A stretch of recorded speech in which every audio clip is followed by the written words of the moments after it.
Hello everyone, welcome to my YouTube channel my future 10G। आज हम आप सभी के लिए बिहार शिक्षक भर्ती टीआरई 4.0 इसके लिए हम भारत का भूगोल के क्वेश्चन लेकर के आए हैं। ये जितने भी क्वेश्चन हैं बिहार के किसी न किसी एग्जाम में पूछे गए क्वेश्चन हैं। इसके साथ साथ कुछ क्वेश्चन ऐसे हैं जो टीआरई में भी आए हुए क्वेश्चन हैं। तो चलिए स्टार्ट करते हैं। और देखिए जितने भी क्वेश्चन हैं टोटल सिलेक्टेड क्वेश्चन हैं, तो आप लोग अंत तक जरूर देखिएगा। आपके एग्जाम में कुछ क्वेश्चन इससे डायरेक्ट पूछे जाएंगे। तो चलिए स्टार्ट करते हैं। देखिए फर्स्ट क्वेश्चन है, भारतीय वन्य जीव संस्थान किस स्थान पर स्थित है? बताइए भारतीय वन्य जीव संस्थान जो है किस स्थान पर स्थित है? जयपुर में स्थित है, देहरादून, भोपाल या फिर नई दिल्ली? तो देखिए भारतीय वन्य जीव संस्थान जो है ये कहाँ पे है? देहरादून में है। देहरादून कहाँ पे है बताइए? तो देहरादून उत्तराखंड में स्थित है। ये भी आप लोगों को पता होना चाहिए। और जो है भारतीय वन्य जीव संस्थान को कब स्थापित किया गया था? तो मई 1982 में। कब स्थापित किया गया था? मई 1982 में जो है इसे स्थापित किया गया था और देहरादून उत्तराखंड में स्थित है। तो चलिए नेक्स्ट क्वेश्चन पे चलते हैं। अगला क्वेश्चन देखिए यहाँ पे अगला क्वेश्चन है, जेमू ग्लेशियर किस राज्य में स्थित है? तो बताइए जेमू ग्लेशियर जो है किस राज्य में स्थित है? बताइए जेमू ग्लेशियर जो है किस राज्य में स्थित है? तो देखिए जम्मू और कश्मीर, हिमाचल प्रदेश, उत्तराखंड या फिर सिक्किम? तो देखिए जेमू ग्लेशियर जो है ये कहाँ पे है? जम्मू और कश्मीर में है। तो इसका option number first correct answer होगा। चलिए नेक्स्ट क्वेश्चन पे चलते हैं। अगला क्वेश्चन देखिए अगला क्वेश्चन है, भारत में कोयले का सबसे बड़ा उत्पादक राज्य कौन सा है? तो बताइए भारत में कोयले का सबसे बड़ा उत्पादक राज्य कौन सा है?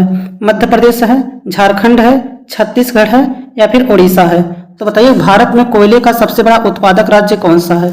तो देखिए भारत में कोयले का सबसे बड़ा उत्पादक राज्य जो है ये क्या है? झारखंड है। झारखंड में सबसे अधिक जो है कोयले का उत्पादन किया जाता है। तो इसका ऑप्शन नंबर सेकंड जो है करेक्ट आंसर होगा।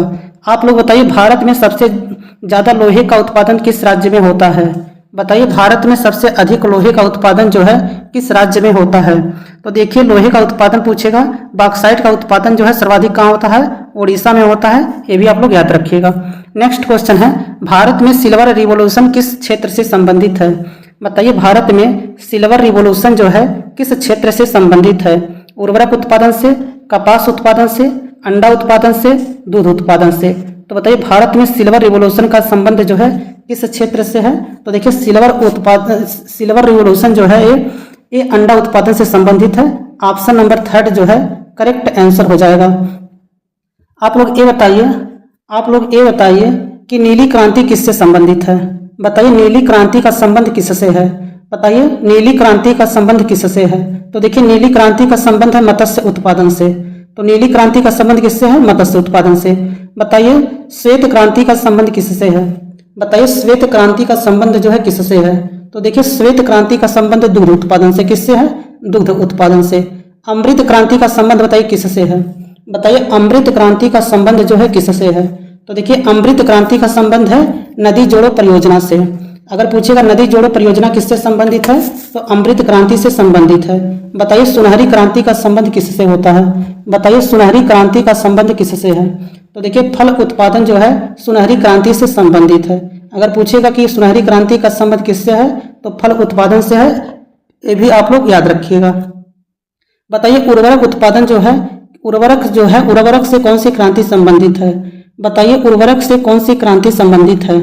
देखिए उर्वरक उत्पादन जो है भूरी क्रांति से संबंधित है। किससे संबंधित है? भूरी क्रांति से संबंधित है उर्वरक क्रांति। ये भी आप लोग याद रखिएगा। बताइए कृष्ण क्रांति का संबंध किससे है? बताइए कृष्ण क्रांति का संबंध किससे है? तो देखिए कृष्ण क्रांति का संबंध जो है यह है बायोडीजल के उत्पादन से। अगर आप लोगों से पूछेगा कि बायोडीजल का उत्पादन जो है किस क्रांति से संबंधित है तो कृष्ण क्रांति से संबंधित है। ये भी आप लोग याद रखिएगा। बताइए बादामी क्रांति का संबंध किससे है? बताइए बादामी क्रांति का संबंध जो है किससे है? तो देखिए बादामी क्रांति का संबंध है मसाला उत्पादन से। किससे? मसाला उत्पादन का संबंध जो है बादामी क्रांति से है। बताइए गुलाबी क्रांति का संबंध किससे है? बताइए गुलाबी क्रांति का संबंध जो है किससे है? तो देखिए झींगा मछली उत्पादन जो है ये गुलाबी क्रांति से संबंधित है। झींगा मछली उत्पादन जो है किससे संबंधित है? तो ये गुलाबी क्रांति से संबंधित है। टमाटर और मांस उत्पादन से कौन सी क्रांति संबंधित है? बताइए टमाटर और मांस उत्पादन से कौन सी क्रांति संबंधित है? तो देखिए टमाटर और मांस के उत्पादन से है जो है ये लाल क्रांति का संबंध है। तो लाल क्रांति का संबंध किससे है? टमाटर और मांस उत्पादन से। बताइए पीली क्रांति का संबंध किससे है? तो पीली क्रांति का संबंध जो है तिलहन से है। किससे है? तिलहन से है। तो इतनी सारी क्रांतियां आप लोगों को याद रखना है, क्योंकि कोई भी क्रांति आप लोगों से एग्जाम में पूछा जा सकता है। तो चलिए नेक्स्ट क्वेश्चन पे चलते हैं। अगला क्वेश्चन देखिए यहाँ पे इंद्रावती टाइगर रिजर्व कहाँ स्थित है? बताइए इंद्रावती टाइगर रिजर्व जो है कहाँ स्थित है? मध्य प्रदेश, झारखंड, छत्तीसगढ़ या फिर कर्नाटक? तो बताइए इंद्रावती टाइगर रिजर्व जो है कहाँ स्थित है? तो देखिए इंद्रावती टाइगर रिजर्व जो है, इंद्रावती टाइगर रिजर्व कहाँ पे है? बताइए इंद्रावती टाइगर रिजर्व जो है कहाँ पर स्थित है? तो देखिए इंद्रावती का संबंध जो है किससे है? तो ये है छत्तीसगढ़ से। किससे है? छत्तीसगढ़ से है। इसका ऑप्शन नंबर 3 जो है करेक्ट आंसर होगा। इंद्रावती टाइगर रिजर्व कहाँ पे है? छत्तीसगढ़ में स्थित है। बताइए टाइगर प्रोजेक्ट जो है कब आया था? बताइए टाइगर प्रोजेक्ट जो है कब आया था?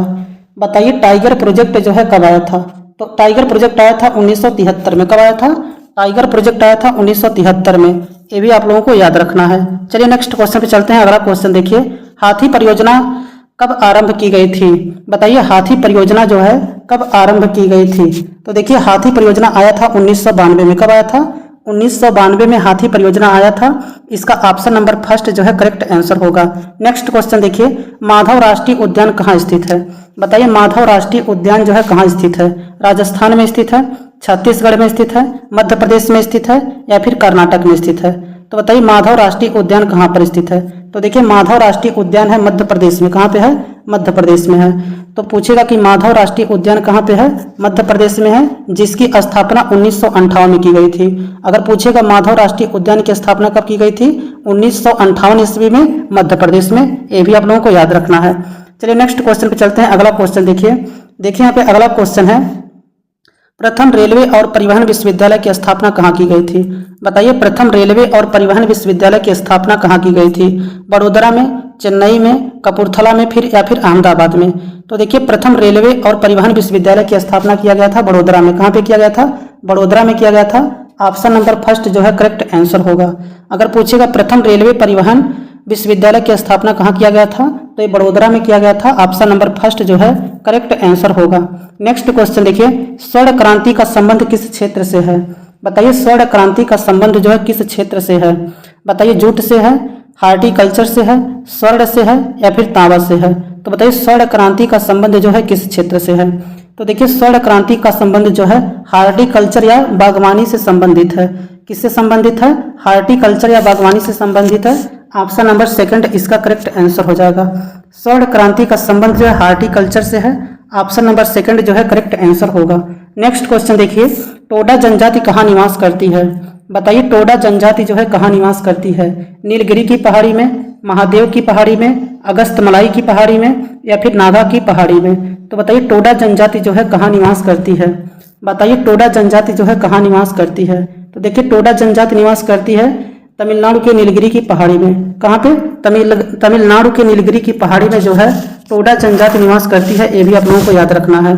अगर आप लोगों से पूछेगा टोडा जनजाति कहाँ पाई जाती है, तो तमिलनाडु में पाई जाती है। ये भी आप लोग याद रखिएगा। चलिए नेक्स्ट क्वेश्चन पे चलते हैं। अगला क्वेश्चन देखिए, भारत का कौन सा राज्य जो है सर्वाधिक लोहा उत्पादन करता है? बताइए भारत का कौन सा राज्य जो है सर्वाधिक लोहे का उत्पादन करता है? तो बताइए भारत का कौन सा ऐसा राज्य है जो सर्वाधिक लोहे का उत्पादन करता है? तो देखिए ओडिशा जो है सर्वाधिक लोहे का उत्पादन करता है। जबकि बात किया जाए झारखंड जो है सर्वाधिक कोयले का उत्पादन करता है। ये भी आप लोगों को पता होना चाहिए। चलिए नेक्स्ट क्वेश्चन पे चलते हैं। अगला क्वेश्चन देखिए, गारो पहाड़ियाँ कहाँ स्थित है? बताइए गारो पहाड़ियाँ कहाँ स्थित है? मणिपुर में, मिजोरम, त्रिपुरा या फिर मेघालय में? तो बताइए गारो पहाड़ियाँ कहाँ स्थित है? तो देखिए गारो खासी जयंतिया पहाड़ियाँ ये जो कहाँ पे है? मेघालय में। कहाँ पे स्थित है? मेघालय में स्थित है। ऑप्शन नंबर डी जो है करेक्ट आंसर होगा। चलिए नेक्स्ट क्वेश्चन पे चलते हैं। अगला क्वेश्चन देखिए अगला क्वेश्चन है, देवी मैग्रो कहाँ स्थित है? बताइए देवी मैग्रो कहाँ पर स्थित है? कर्नाटक, आंध्र प्रदेश, तमिलनाडु या फिर महाराष्ट्र? तो बताइए देवी मैग्रो कहाँ पर स्थित है? तो देखिए देवी मैग्रो की बात किया जाए तो ये कहाँ पे है? महाराष्ट्र में है। देवी मैग्रो कहाँ पे है? महाराष्ट्र में है। लेकिन अगर आप लोगों से पूछ ले जाए कि देवघर मैग्रो कहाँ पर स्थित है, देवघर मैग्रो का बात करेगा तो भी महाराष्ट्र में, देवी मैग्रो भी महाराष्ट्र में। लेकिन देवी कुंड मैग्रो कहाँ पर स्थित है? तो ये उड़ीसा में स्थित है। तो थोड़ा सा अंतर है। देवी मैग्रो की बात करेगा तो महाराष्ट्र में, या फिर देवघर मैग्रो का बात करेगा तो महाराष्ट्र में। लेकिन देवी कुंड मैग्रो का बात करेगा जब कुंड लग जाएगा तो उड़ीसा, जब कुंड लग जाएगा तो कहाँ पे? उड़ीसा। ये आप लोग याद रखिएगा। चलिए नेक्स्ट क्वेश्चन पे चलते हैं। अगला क्वेश्चन देखिए, देखिए अगला क्वेश्चन है, किस राज्य में मिंधोला नदी बहती है? बताइए किस राज्य में मिंधोला नदी बहती है? अरुणाचल प्रदेश में, मध्य प्रदेश में, गुजरात में या फिर असम में? तो बताइए किस राज्य में मिंधोला नदी बहती है? तो देखिए गुजरात राज्य में जो है मिंधोला नदी बहती है। ऑप्शन नंबर 3 जो है करेक्ट आंसर हो जाएगा। ऑप्शन नंबर 3 जो है करेक्ट आंसर हो जाएगा। तो मिंधोला नदी का संबंध किस राज्य से है? तो गुजरात राज्य से है, ये आप लोग याद रखिएगा। नेक्स्ट क्वेश्चन देखिए, पल्ली वैसल हाइड्रो इलेक्ट्रिक प्रोजेक्ट कहाँ पर स्थित है? बताइए पल्ली वैसल हाइड्रो इलेक्ट्रिक प्रोजेक्ट कहाँ पर स्थित है? तेलंगाना में स्थित है, तमिलनाडु में स्थित है, कर्नाटक या फिर केरल में स्थित है? तो बताइए पल्ली वैसल हाइड्रो इलेक्ट्रिक प्रोजेक्ट जो है कहाँ पर स्थित है? तो बताइए पल्ली वैसल जल विद्युत परियोजना जो है कहाँ पर स्थित है? तो ये केरल के इडुक्की में स्थित है। कहाँ पे? केरल के इडुक्की जिला में स्थित है, ये भी आप लोगों को याद रखना है। बताइए फर्स्ट जल विद्युत परियोजना भारत का कौन सा था? बताइए भारत का पहला जल विद्युत परियोजना कौन सा है? बताइए भारत का पहला जल विद्युत परियोजना कौन सा है? तो दार्जिलिंग है, ये भी आप लोग याद रखिएगा। चलिए नेक्स्ट क्वेश्चन पे चलते हैं। अगला क्वेश्चन देखिए, भारत में स्वर्ण रेखा क्रांति संबंधित है। बताइए भारत में स्वर्ण रेखा क्रांति का संबंध किससे है? बताइए भारत में स्वर्ण रेखा क्रांति का संबंध किससे है? सोना से है, सेब से है, फल से है या फिर जूट से है? तो देखिए भारत में स्वर्ण फाइबर क्रांति का संबंध किससे है? जूट से है। किससे है? जूट से है। तो इसका ऑप्शन नंबर डी जो है करेक्ट आंसर हो जाएगा। बताइए केंद्रीय जूट संस्थान कहाँ पर स्थित है? बताइए केंद्रीय जूट संस्थान जो है कहाँ पर स्थित है? बताइए केंद्रीय जूट संस्थान जो है कहाँ पर स्थित है? तो देखिए केंद्रीय जूट संस्थान स्थित है कोलकाता में। कहाँ पर स्थित है? कोलकाता में। बताइए अंतर्राष्ट्रीय जूट संस्थान कहाँ पर स्थित है? अंतर्राष्ट्रीय जूट संस्थान बताइए कहाँ पर स्थित है? तो देखिए अंतर्राष्ट्रीय जूट संस्थान स्थित है ढाका में। कहाँ पे स्थित है? ढाका में स्थित है। जूट का सर्वाधिक उत्पादन बताइए कौन सा राज्य करता है? बताइए जूट का सर्वाधिक उत्पादन भारत का कौन सा राज्य करता है? बताइए जूट का सर्वाधिक उत्पादन भारत का कौन सा राज्य करता है? तो देखिए जूट का सर्वाधिक उत्पादन भारत का कौन सा राज्य करता है? पश्चिम बंगाल करता है। कौन सा राज्य करता है? पश्चिम बंगाल करता है, ये भी आप लोग याद रखिएगा। चलिए नेक्स्ट क्वेश्चन पे चलते हैं। अगला क्वेश्चन देखिए, कोरिंगा मैग्रो वन मैग्रो स्थल कहाँ स्थित है? बताइए कोरिंगा मैग्रो स्थल कहाँ पर स्थित है? तमिलनाडु में स्थित है, आंध्र प्रदेश में स्थित है, केरल या फिर तमिलनाडु में स्थित है? तो बताइए कोरिंगा मैग्रो वन जो है ये कहाँ पर स्थित है? तो कोरिंगा मैग्रो वन भारत के आंध्र प्रदेश राज्य में स्थित है। कहाँ पे स्थित है? भारत के आंध्र प्रदेश राज्य में कोरिंगा मैग्रो वन स्थित है, ये भी आप लोग याद रखिएगा। नेक्स्ट क्वेश्चन है, भारत में कौन सा राज्य चांदी का सर्वाधिक उत्पादन करता है? तो बताइए भारत में कौन सा राज्य जो है चांदी का सर्वाधिक उत्पादन करता है? झारखंड, राजस्थान, कर्नाटक या फिर आंध्र प्रदेश? तो बताइए भारत में कौन सा राज्य है जो चांदी का सर्वाधिक उत्पादन करता है? तो देखिए चांदी का सर्वाधिक उत्पादन करने वाला राज्य जो है ये राजस्थान है। कौन सा राज्य है? राजस्थान जो है ये चांदी का सर्वाधिक उत्पादन करने वाला राज्य है। इसके बाद सेकंड नंबर पर है कर्नाटक, उसके बाद थर्ड नंबर पे है आंध्र प्रदेश। सेकंड नंबर पे है कर्नाटक और थर्ड नंबर पे है आंध्र प्रदेश, ये आप लोग याद रखिएगा। चलिए नेक्स्ट क्वेश्चन पे चलते हैं। किस राज्य में हीराकुंड बांध अवस्थित है? तो बताइए किस राज्य में हीराकुंड बांध जो है स्थित है? बताइए तेलंगाना, मध्य प्रदेश, उड़ीसा या फिर छत्तीसगढ़? तो बताइए किस राज्य में हीराकुंड बांध जो है बनाया गया है?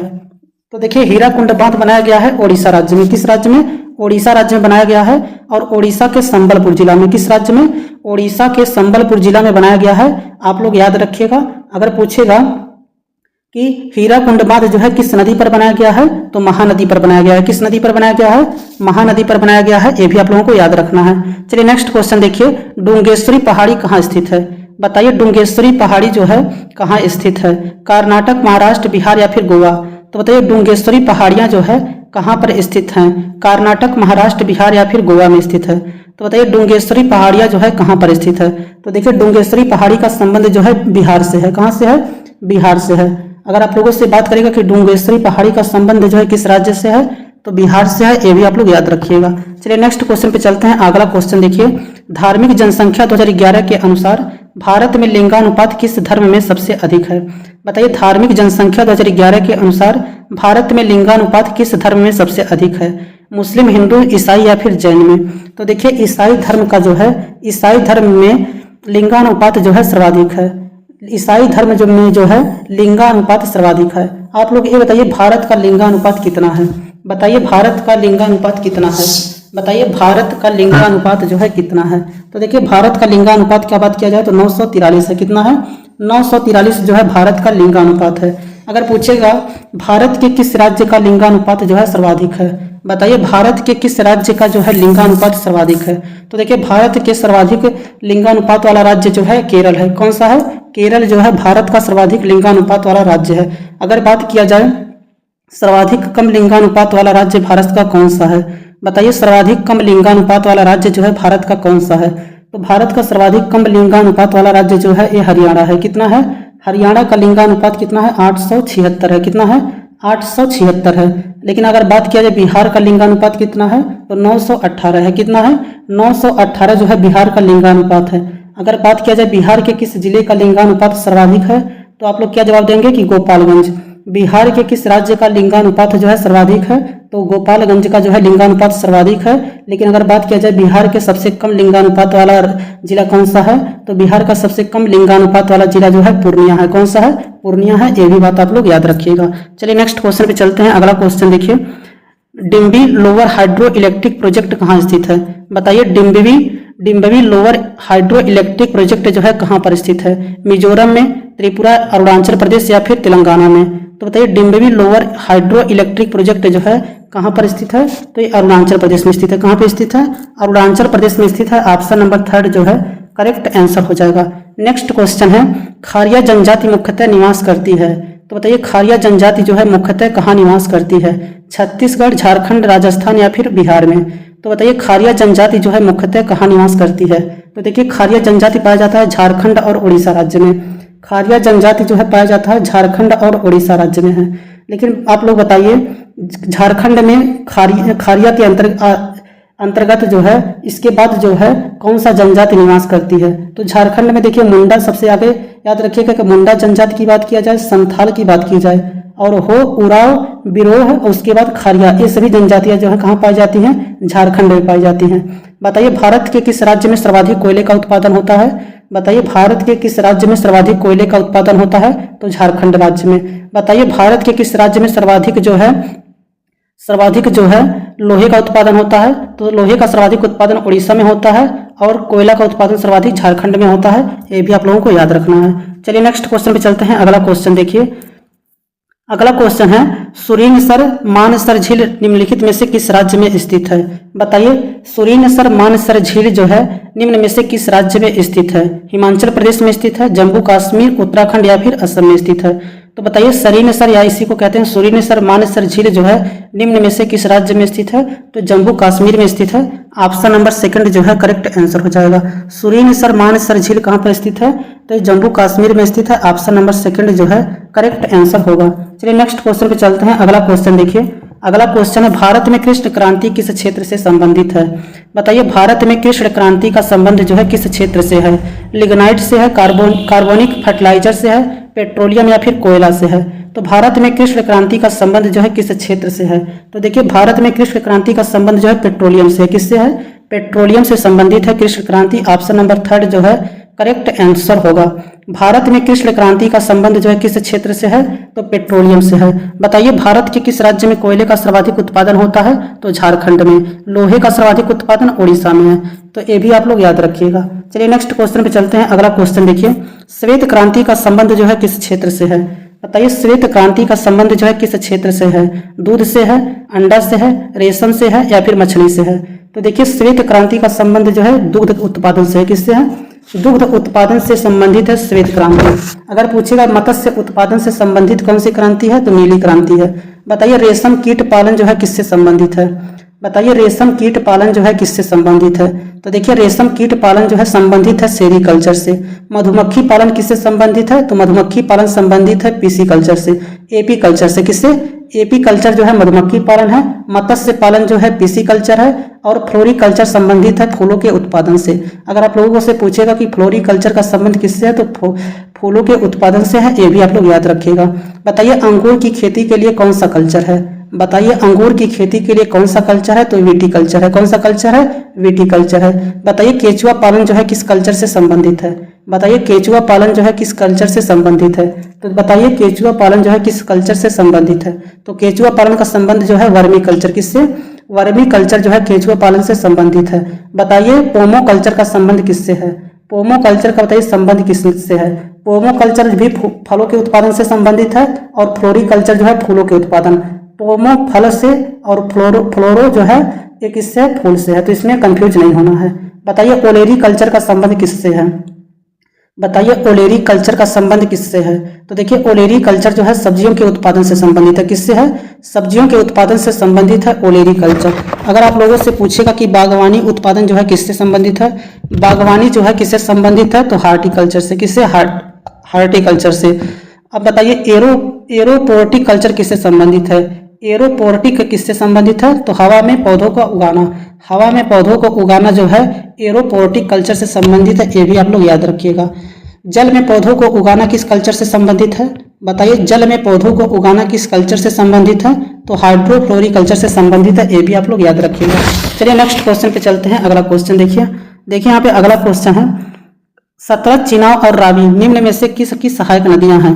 तो बताइए सतलज, चिनाब और रावी निम्न में से किसकी सहायक नदियां हैं। तो देखिए सतलज, चिनाब, रावी और व्यास, सतलज, चिनाब, रावी और व्यास जो है ये किसकी सहायक नदियां हैं, तो सिंधु की सहायक नदियां। किसकी सहायक नदियां हैं, सिंधु की सहायक नदियां हैं। ऑप्शन नंबर 3 जो है करेक्ट आंसर हो जाएगा।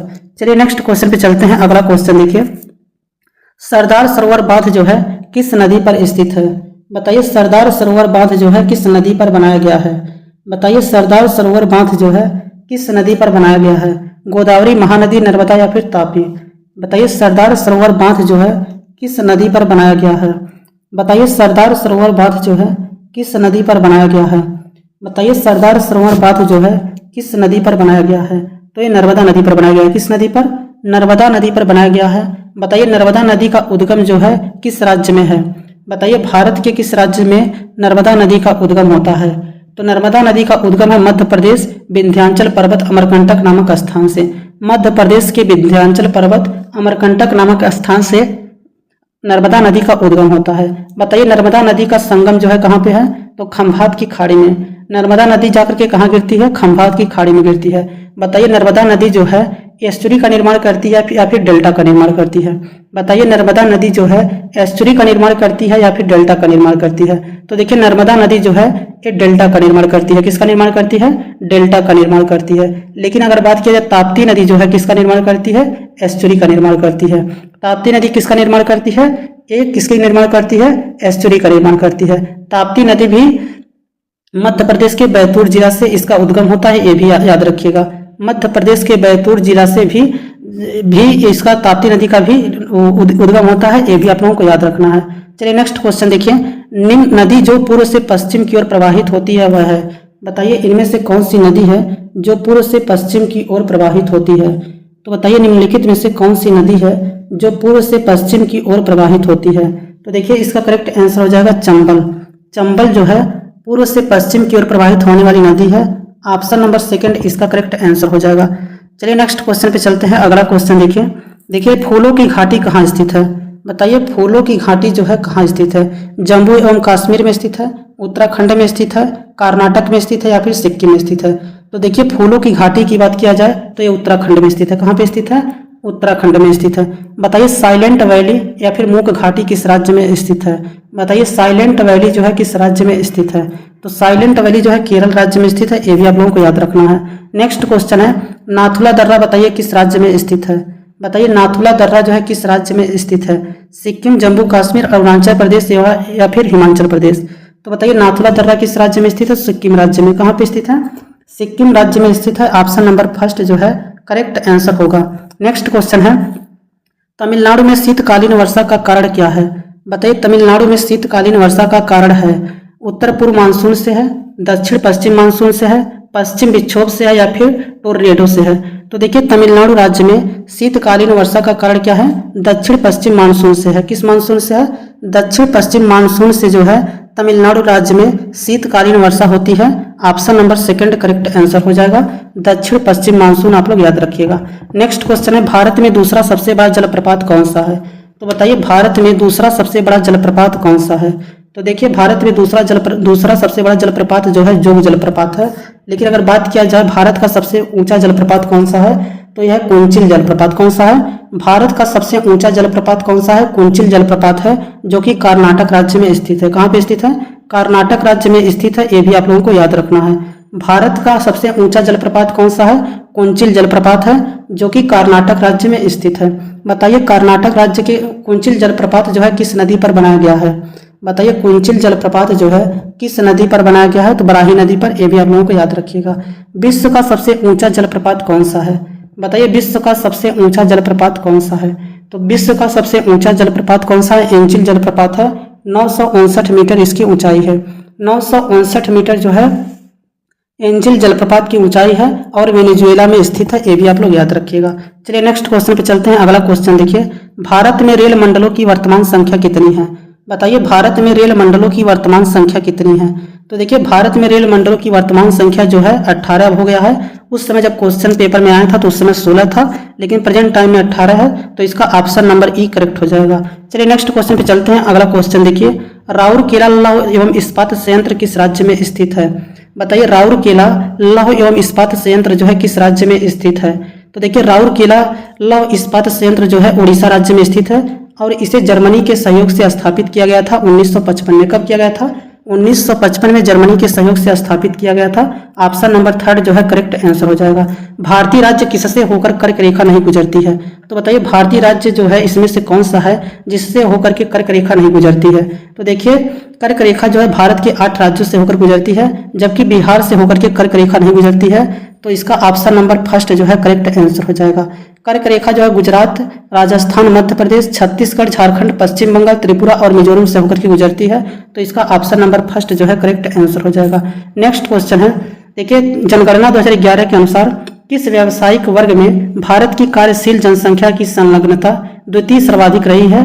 तो किसकी रही है? द्वितीय की रही है। ऑप्शन नंबर सेकंड जो है इसका करेक्ट आंसर हो जाएगा। क्या हो जाएगा? ऑप्शन नंबर सेकंड जो है इसका करेक्ट आंसर हो जाएगा। नेक्स्ट क्वेश्चन देखिए, भारत में खरीफ फसल का मौसम होता है, तो बताइए भारत में खरीफ फसल का मौसम कौन सा है? जनवरी से मार्च है, अप्रैल से जून है, जुलाई से अक्टूबर है या फिर दिसंबर से मार्च है? तो बताइए भारत में खरीफ फसल का मौसम जो होता है ये कब होता है? तो देखिए भारत में जो खरीफ फसल का मौसम है ये बरसात ऋतु में से बोया जाता है। तो इसका ऑप्शन नंबर थर्ड जो है जुलाई से अक्टूबर जो है भारत में खरीफ फसल का मौसम होता है। इसका ऑप्शन नंबर थर्ड जो है करेक्ट आंसर हो जाएगा। देखिए इसका जो है खरीफ फसल को बोते समय अधिक तापमान की आवश्यकता होती है और फसल पकने पर इसे काटने के लिए इसमें आर्द्रता की भी आवश्यकता होती है। तो इसका ऑप्शन नंबर जो है थर्ड करेक्ट आंसर है। चलिए नेक्स्ट क्वेश्चन पे चलते हैं। दिल्ली से हावड़ा चलने वाली राजधानी एक्सप्रेस गुजरती है, तो बताइए दिल्ली से हावड़ा चलने वाली राजधानी एक्सप्रेस जो है भारत के किन राज्यों से होकर के गुजरती है? बताइए दिल्ली से हावड़ा चलने वाली राजधानी एक्सप्रेस जो है भारत के किस राज्यों से होकर के गुजरती है? पहले बताइए दिल्ली, राजस्थान, बिहार या फिर बंगाल? दिल्ली पंजाब बिहार या फिर बंगाल? दिल्ली उत्तर प्रदेश बिहार या फिर बंगाल? दिल्ली उत्तर प्रदेश मध्य प्रदेश या फिर बंगाल? तो बताइए दिल्ली से हावड़ा चलने वाली जो राजधानी एक्सप्रेस है वो भारत के किस राज्यों से होकर के गुजरती है? तो बताइए भारत के किस राज्यों से होकर के गुजरती है? तो देखिए इसका करेक्ट आंसर हो जाएगा दिल्ली, फिर उत्तर प्रदेश, फिर बिहार, फिर बंगाल। तो इसका ऑप्शन नंबर थर्ड जो है करेक्ट आंसर हो जाएगा। क्या हो जाएगा? ऑप्शन नंबर थर्ड जो है इसका करेक्ट आंसर हो जाएगा। नेक्स्ट क्वेश्चन है, गीतांजलि एक्सप्रेस जो है के बीच से चलती है, तो बताइए गीतांजलि एक्सप्रेस जो है किसके बीच से होकर के चलती है? हावड़ा से पुरी, हावड़ा से जम्मू, हावड़ा से मुंबई या फिर हावड़ा से जयपुर? तो बताइए गीतांजलि एक्सप्रेस जो है किससे होकर चलती है? तो हावड़ा से मुंबई। इसका ऑप्शन नंबर थर्ड जो है करेक्ट आंसर हो जाएगा। चलिए नेक्स्ट क्वेश्चन पे चलते हैं। देखिए अगला क्वेश्चन है, रेलवे स्टाफ कॉलेज कहाँ स्थित है? बताइए रेलवे स्टाफ कॉलेज जो है ये कहाँ पर स्थित है? बताइए रेलवे स्टाफ कॉलेज जो है कहाँ पर स्थित है? बड़ौदा में स्थित है, अहमदाबाद में स्थित है, जयपुर या फिर लखनऊ में स्थित है? तो बताइए रेलवे स्टाफ कॉलेज जो है कहाँ पर स्थित है? तो ये स्थित है बड़ौदा में। कहाँ पे स्थित है? बड़ौदा में स्थित है। ऑप्शन नंबर फर्स्ट जो है करेक्ट आंसर हो जाएगा। चलिए नेक्स्ट क्वेश्चन पे चलते हैं। अगला क्वेश्चन देखिए, कोच्चि बंदरगाह कहाँ पर स्थित है? बताइए कोच्चि बंदरगाह जो है कहाँ पर स्थित है? कर्नाटक, केरल, तमिलनाडु या फिर आंध्र प्रदेश? तो देखिए कोच्चि बंदरगाह जो है स्थित है कहाँ पे? कर्नाटक में। किस राज्य में स्थित है? कर्नाटक राज्य में स्थित है। ऑप्शन नंबर फर्स्ट जो है करेक्ट आंसर हो जाएगा। देश का सबसे बड़ा बंदरगाह कौन सा है? तो बंदरगाह कहाँ पे है? तो मुंबई में है। देश का सबसे बड़ा बंदरगाह कहाँ पे है? तो मुंबई में है। ये भी आप लोगों को याद रखना है। देश का सर्वश्रेष्ठ प्राकृतिक बंदरगाह कौन सा है? बताइए देश का सर्वश्रेष्ठ प्राकृतिक बंदरगाह कौन सा है? तो विशाखापट्टनम बंदरगाह है, ये भी आप लोगों को याद रखना है। चलिए नेक्स्ट क्वेश्चन पे चलते हैं। अगला क्वेश्चन देखिए, लोकप्रिय गोपीनाथ बारदोली अंतर्राष्ट्रीय हवाई अड्डा कहाँ पर स्थित है? बताइए लोकप्रिय गोपीनाथ बारदोली अंतर्राष्ट्रीय हवाई अड्डा जो है कहाँ पर स्थित है? बताइए लोकप्रिय गोपीनाथ बारदोली अंतर्राष्ट्रीय हवाई अड्डा जो है कहाँ पर स्थित है? बताइए लोकप्रिय गोपीनाथ बारदोली अंतर्राष्ट्रीय हवाई अड्डा जो है ये कहाँ पर स्थित है? बताइए लोकप्रिय गोपीनाथ बारदोली अंतर्राष्ट्रीय हवाई अड्डा जो है ये कहाँ पर स्थित है? तो ये देखिए ये स्थित है गुवाहाटी में। कहाँ पर स्थित है? गुवाहाटी में स्थित है। ऑप्शन नंबर फर्स्ट जो है करेक्ट आंसर हो जाएगा। इसका ऑप्शन नंबर फर्स्ट जो है करेक्ट आंसर हो जाएगा। चलिए नेक्स्ट क्वेश्चन पे चलते हैं। अगला क्वेश्चन देखिए, नेक्स्ट क्वेश्चन है जिम कॉर्बेट राष्ट्रीय उद्यान कहाँ पर स्थित है? बताइए जिम कॉर्बेट राष्ट्रीय उद्यान जो है कहाँ पर स्थित है? मध्य प्रदेश, उत्तर प्रदेश, उत्तराखंड या फिर राजस्थान? तो बताइए जिम कॉर्बेट राष्ट्रीय उद्यान कहाँ पर स्थित है? तो ये उत्तराखंड में स्थित है। कहाँ पर स्थित है? उत्तराखंड में स्थित है। ऑप्शन नंबर थर्ड जो है करेक्ट आंसर हो जाएगा। बताइए फूलों की घाटी जो है कहाँ पर स्थित है? तो ये भी उत्तराखंड में स्थित है, ये भी आप लोग याद रखिएगा। जिम कॉर्बेट राष्ट्रीय उद्यान का नाम बदल करके क्या कर दिया गया है? रामगंगा नेशनल पार्क कर दिया गया। क्या? रामगंगा नेशनल पार्क कर दिया गया है, ये भी आप लोग याद रखिएगा। नेक्स्ट क्वेश्चन, नागार्जुन सागर बांध जो है किस नदी पर स्थित है? बताइए नागार्जुन सागर बांध जो है किस नदी पर स्थित है? कृष्णा नदी, महानदी, कावेरी या फिर गोदावरी? तो देखिए नागार्जुन सागर बांध जो है किस नदी पर बनाया गया है? तो ये कृष्णा नदी पर बनाया गया। किस नदी पर? कृष्णा नदी पर बनाया गया है। ऑप्शन नंबर फर्स्ट जो है करेक्ट आंसर हो जाएगा। बताइए नागार्जुन सागर बांध जो है भारत के किस राज्य में है? तो आंध्र प्रदेश राज्य में। किस राज्य में? आंध्र प्रदेश में, ये भी आप लोगों को याद रखना है। चलिए नेक्स्ट क्वेश्चन पे चलते हैं। अगला क्वेश्चन देखिए, मिट्टी जो रेगुर मिट्टी के नाम से भी जानी जाती है वह है? बताइए मिट्टी जो रेगुर मिट्टी के नाम से भी जानी जाती है वह है? बताइए रेगुर मृदा जो है किससे कहा जाता है? बताइए रेगुर मृदा जो है किसे कहा जाता है? काली मिट्टी को, लाल मिट्टी, लेटराइट या फिर मरुस्थलीय रेगिस्तानी मिट्टी को? तो बताइए रेगुर मृदा जो है किसे कहा जाता है? तो देखिए रेगुर मृदा बताइए किसे कहा जाता है? बताइए रेगुर मृदा जो है किससे कहा जाता है? तो देखिए रेगुर मृदा जो है काली मिट्टी को कहा जाता है। ऑप्शन नंबर फर्स्ट जो है करेक्ट आंसर हो जाएगा। रेगुर मृदा के नाम से जाना जाता है काली मिट्टी को। काली मिट्टी का दूसरा नाम क्या है? रेगुर मृदा। उसके बाद क्या है? सतह जुताई वाली मिट्टी किसे कहा जाता है? काली मिट्टी को। कपासी मिट्टी किसे कहा जाता है? काली मिट्टी को कहा जाता है। ये सब आप लोग याद रखिएगा क्योंकि एक क्वेश्चन आपसे पूछा जाता है। चलिए नेक्स्ट क्वेश्चन पे चलते हैं। अगला क्वेश्चन देखिए, भारत में निम्नलिखित में से कौन सा प्रदेश झूम कृषि के लिए प्रसिद्ध है? तो बताइए भारत में निम्नलिखित में से कौन सा प्रदेश जो है झूम कृषि के लिए प्रसिद्ध है? पश्चिमी घाट है, दक्षिण घाट है, पश्चिमी मलबस्तरी मैदान है या फिर पूर्वोत्तर का क्षेत्र है? तो देखिए झूम कृषि के लिए जो है पूर्वोत्तर क्षेत्र जो है जाना जाता है। ऑप्शन नंबर डी जो है इसका करेक्ट आंसर हो जाएगा। पूर्वोत्तर क्षेत्र जो है झूम कृषि के लिए जाना जाता है। ऑप्शन नंबर डी जो है करेक्ट आंसर हो जाएगा। नेक्स्ट क्वेश्चन देखिए, शहर जो भारत की सिलिकॉन वैली के नाम से जाना जाता है वह है? शहर जो भारत की सिलिकॉन वैली के नाम से जाना जाता है वह है? तो बताइए भारत की सिलिकॉन वैली किसे कहा जाता है? बताइए भारत की सिलिकॉन वैली किसे कहा जाता है? तो देखिए भारत का सिलिकॉन वैली कहा जाता है बेंगलुरु को। किसे? बेंगलुरु को जो है भारत का सिलिकॉन वैली कहा जाता है। और बेंगलुरु किस राज्य में स्थित है? कर्नाटक राज्य में स्थित है। तो कर्नाटक राज्य के बेंगलुरु को भारत की सिलिकॉन वैली कहते हैं। ऑप्शन नंबर फर्स्ट जो है करेक्ट आंसर होगा। नेक्स्ट क्वेश्चन देखिए, सिक्किम भारत जो है एवं चीन किसके माध्यम से एक दूसरे से जुड़े हैं? तो बताइए सिक्किम चीन किसके माध्यम से एक दूसरे से जुड़े हैं? नाथुला दर्रा से, बोलन दर्रा से, मैकमोहन मार्ग से, हो चिन मिन्ह मार्ग से? तो देखिए सिक्किम एवं चीन जो है किसके माध्यम से एक दूसरे से जुड़े हैं? तो इसका करेक्ट आंसर हो जाएगा नाथुला दर्रा से। किससे? नाथुला दर्रा से। आप लोग ये बताइए नाथुला दर्रा जो है भारत के किस राज्य में स्थित है? बताइए नाथुला दर्रा जो है भारत के किस राज्य में स्थित है? बताइए नाथुला दर्रा जो है भारत के किस राज्य में स्थित है? तो देखिए नाथुला दर्रा जो है भारत के किस राज्य में स्थित है? तो यह सिक्किम राज्य में स्थित है। किस राज्य में स्थित है? सिक्किम राज्य में स्थित है। ये भी आप लोग याद रखिएगा। अगर वीडियो अच्छा लगा हो तो वीडियो को लाइक कर दीजिएगा। चैनल पे पहली बार आए हो तो चैनल को सब्सक्राइब कर लीजिएगा। Thanks for watching this video.